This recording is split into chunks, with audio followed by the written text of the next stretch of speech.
Wisdom of Solomon, chapter 14.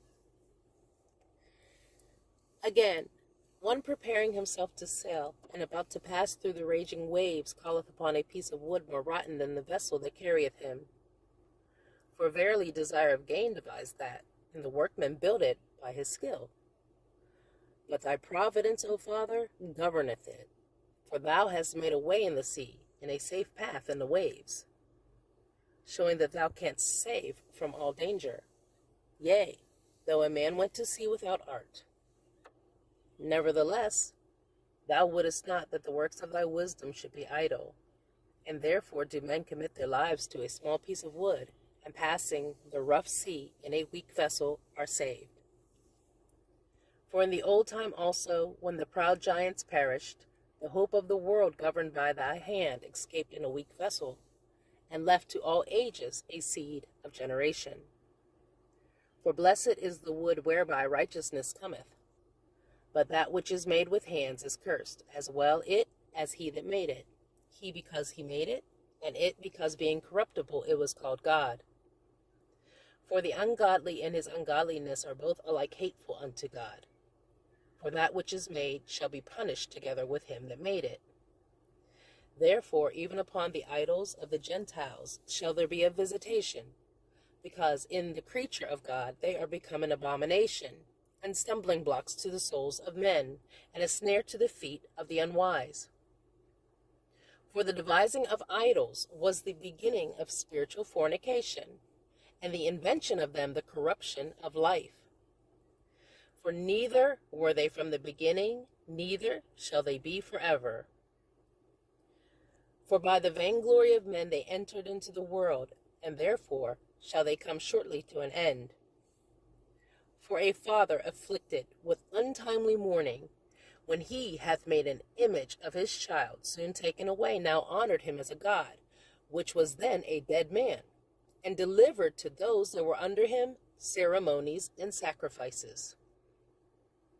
Thus in process of time, an ungodly custom grown strong was kept as a law, and graven images were worshipped by the commandments of kings, whom men could not honor in presence because they dwelt far off.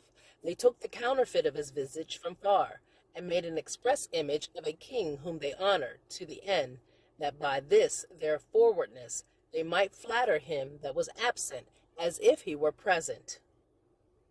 Also, the singular diligence of the artificer did help to set forward the ignorant to more superstition. For he, peradventure, willing to please one in authority, forced all his skill to make the resemblance of the best fashion. And so the multitude, allured by the grace of the work, took him now for a god, which a little before was but honored. And this was an occasion to deceive the world. For men serving either calamity or tyranny did ascribe unto stones and stocks the incommunicable name. Moreover, this was not enough for them, that they erred in the knowledge of God, but whereas they lived in the great war of ignorance, those so great plagues called they peace. For whilst they slew their children in sacrifices, or used secret ceremonies, or made revelings of strange rites, they kept neither lives nor marriages any longer undefiled, but either one slew another traitorously, or grieved him by adultery. So that there reigned in all men without exception blood, manslaughter, theft, and dissimulation, corruption, unfaithfulness, tumults, perjury, disquieting of good men, forgetfulness of good turns, defiling of souls, changing of kind, disorder in marriages, adultery, and shameless uncleanness.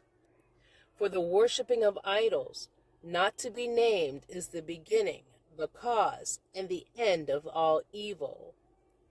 For either they are mad when they be merry, or prophesy lies, or live unjustly, or else lightly forswear themselves.